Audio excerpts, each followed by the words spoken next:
What's up, guys? Big Papa Drock back with another Raid Shadow Legends video, and this is a crazy one, guys. And now, I normally don't do news. You probably have seen that if you followed my channel at all, but this is an exception because it's probably the biggest news that we have seen in the entire time that Raid Shadow Legends has existed, and that is that Plarium, the company that makes Raid, has just been sold. So I'm going to talk about kind of what that deal looks like, what it means for Raid going forward, my thoughts on, is this a good thing? Is this a bad thing? Because there's a lot to unpack here. So first and foremost, let's take a quick look at exactly what has just happened. So Plarium was owned by a company called Aristocrat. Actually, let's go over here. So Aristocrat bought Plarium back in 2017, I think, for $500 million. So they've been owned by Aristocrat, which is a casino gaming company, for the last several years, 5, 6, 7 years, before Raid, of course, even launched. So Aristocrat has been the people behind Plarium that have been the ones funding everything that happens, right? So they have just sold it to a company called MTG, which is a Swedish gaming company. Now, the big difference here is MTG is a mobile gaming company, whereas Aristocrat was a casino games company, something that was much more focused on traditional casino type games like you might find when you go to a casino. So on its face, this is potentially a really exciting thing. Like, oh man, Aristocrat has, sold it to a company that actually gets mobile gaming, right? So what did they buy it for? Well, according to this, they've purchased it for $620 million. And I believe I've read elsewhere that there are potential incentives where it could actually go up to $820 million. So pretty nice profit for Aristocrat. Well done for them, I guess.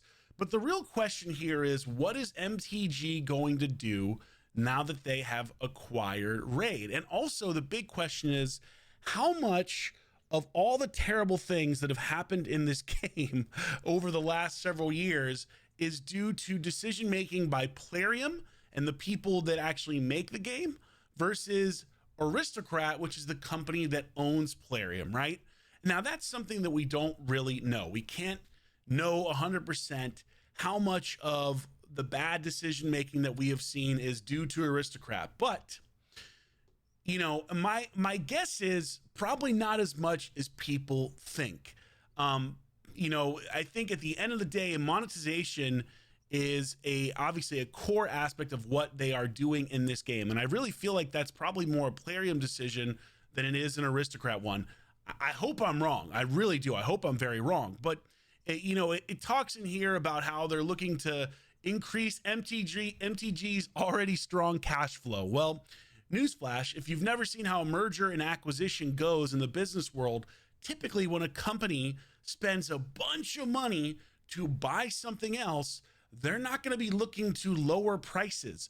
They're not going to be looking to give things back. They're going to be looking to monetize even further to justify that purchase price. So that's probably bad news overall for what this means, because when you spend a bunch of money, you got to make that money back. Now, I've seen different things on different websites like MTG that they're more gamers focused and that they're really about doing what's best for gamers. I hope that that's true. I hope that they are, open to listening to feedback, but at the end of the day, they're not going to want to see their revenue drop a single penny based on what they have paid. So you can bet that you're not going to see major changes, at least not initially. The other part of this deal is that it doesn't close fully until Q1 of 2025, right? So if it's not closing fully, I would imagine, I'm not sure exactly kind of how it's structured, if they are the ones that are fully in charge, if it's a kind of simple handoff, or what the situation is here. I mean, maybe they're already the ones that are going to be pulling the strings going forward. Who knows? I'm not 100% sure, but it is a scary thing because obviously in the last several months, especially, I mean, community sentiment has been an all-time negative, in my opinion. Now, that hasn't shown up in what people have spent. Hades just did a video talking about people spending in Raid, and how it hasn't really changed, at least not yet, right? Sometimes it takes a little bit of time for people being upset and choosing not to spend to show up in the charts. And then also, we don't have access to internal analytics that Plarium does, of course. You know what I mean? That's the other big difference. They can tell right away if people are spending less, if they are playing less, where that's not something that you're necessarily going to see at all on a chart for quite some time. So it's a big deal, right? It's a really big deal. The glass half full way to look at this is, okay, awesome. Aristocrat, a casino game company, you know, obviously casinos make a bunch of money. The joke is always that, you know, the house always wins, right? And for Raid Shadow Legends, that certainly has been the case. So I think a lot of people looking at this positively would say, okay, Aristocrat, they're the ones who are the main cause of all of our displeasure. You know, it was them forcing Plarium to do certain changes. And, you know, now that they're gone, you know, we're going to get the Raid Shadow Legends back that we've always wanted. There's going to be more listening to players.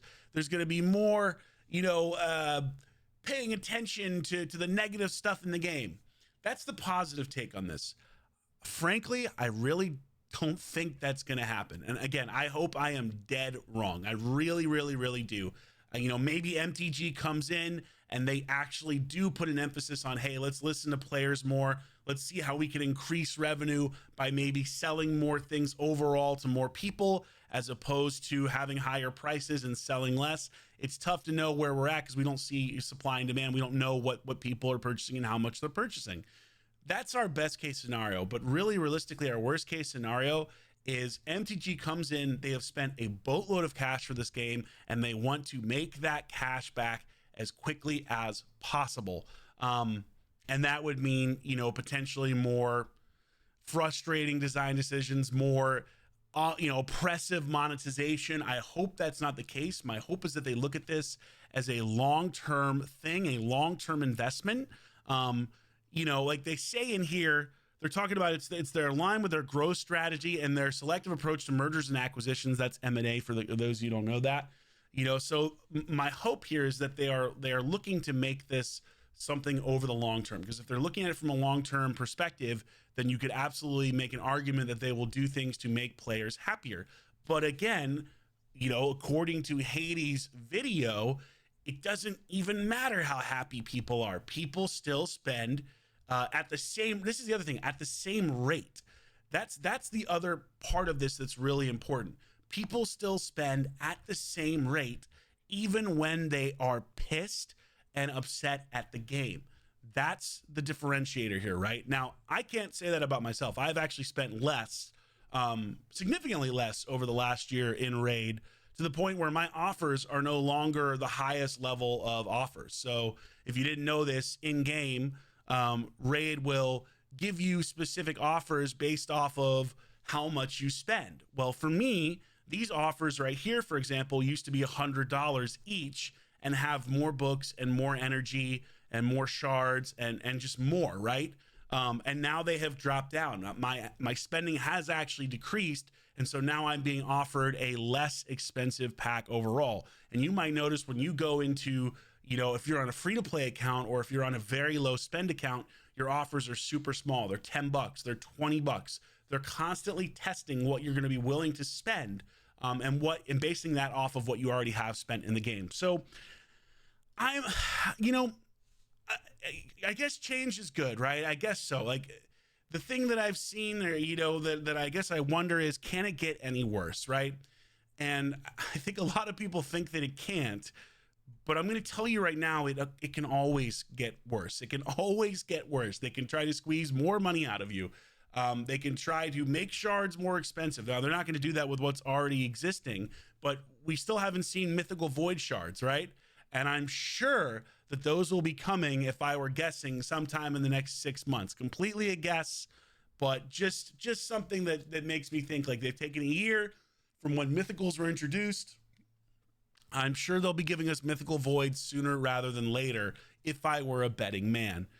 So just take all of this with a grain of salt, right? We don't know what to expect. We don't know when MTG takes control. We don't know how much of Aristocrat factored into Plarium's decision making. What we do know is that the game has been sold and everyone is still really pissed at Plarium for the changes they've made recently. So what we have to see is, does that mean people spend less? The other part of this too is, obviously we are in the holiday season. This is when you hypothetically get the quote unquote best deals for Raid. So you can probably imagine people aren't going to be spending less anytime soon, right? November and December, very unlikely that people are going to spend less, because that's when you get the most value. So I don't know. We'll see what happens, but I wanted to make a video on this. And I really hope, for my sake, for your sake, for everybody that's invested in this game, who loves the game, who's a content creator, whatever else, I hope to God that MTG is actually open to listening to some of our feedback, or alternatively, that Plarium has more freedom to make game choices that they would have not otherwise not made under Aristocrat. But again, I highly doubt that's the case.